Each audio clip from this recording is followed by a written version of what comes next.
Okay, overhauling these two 350s and Crusaders, and I pulled the cooler off this one, and you can see, well, if I get a light over here, you'll see it even better.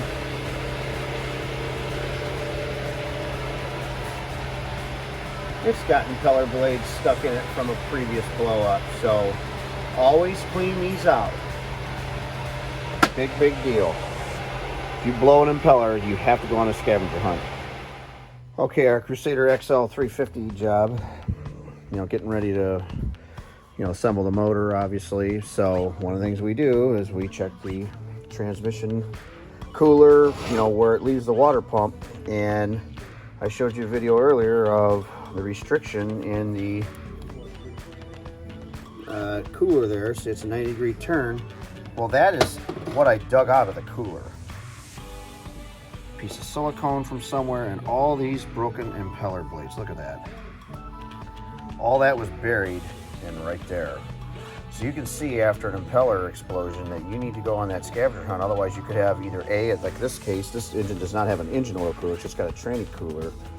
So this tranny could overheat and or the engine can overheat because you've got this huge restriction here. There's no way there's that much water getting through there. So just another PSA, make sure you clean the coolers and check all this stuff, especially on a used boat. Let's say you just buy a boat, you don't know anything about it. It'd be one of the first things I would do is open that hose up there where it leaves the water pump and check all this stuff. Prevent a problem in the future.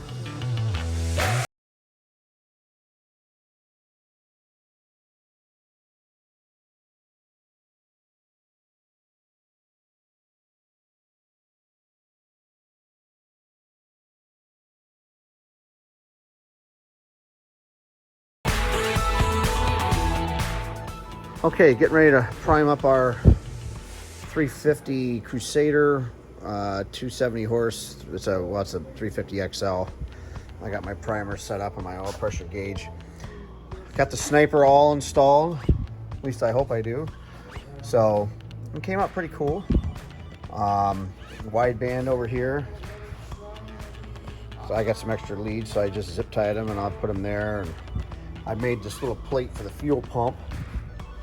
Put a steel plate right there. Mounted that pump right there, so that should be out of the way for the, this is the return line. This is gonna go to the ray core on the boat.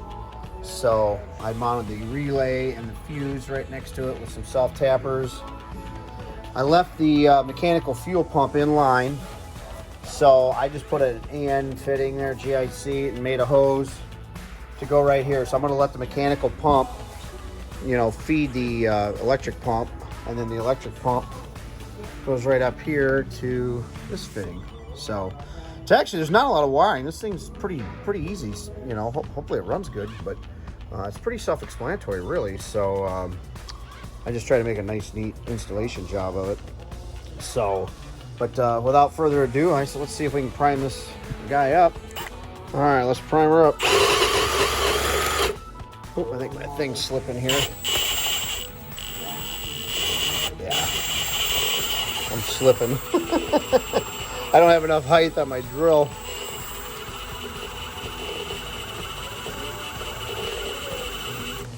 That's good enough, so.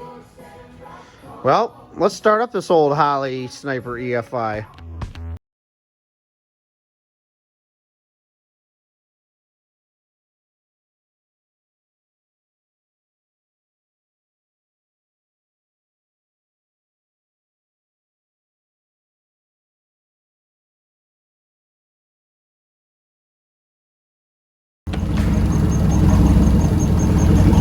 Well, there you go. There's your Crusader 350 Sniper.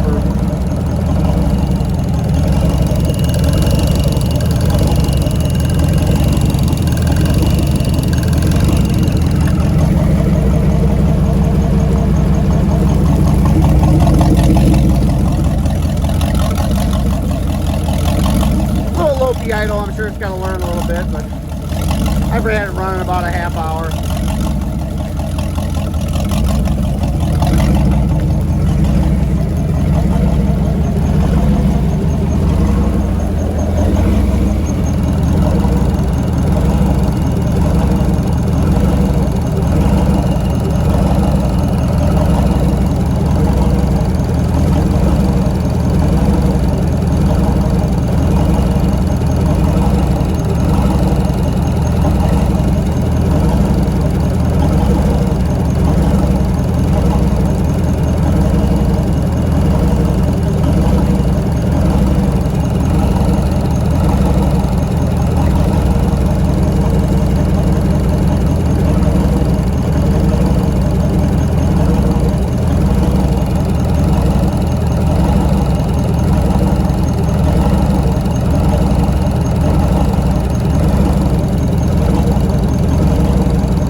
Does sound good.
Awful bad.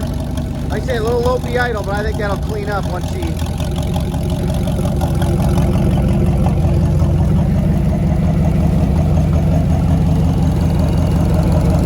I set the idle to 650, but yeah, hey, we'll take it. Well, that's a guinea pig because this one's next.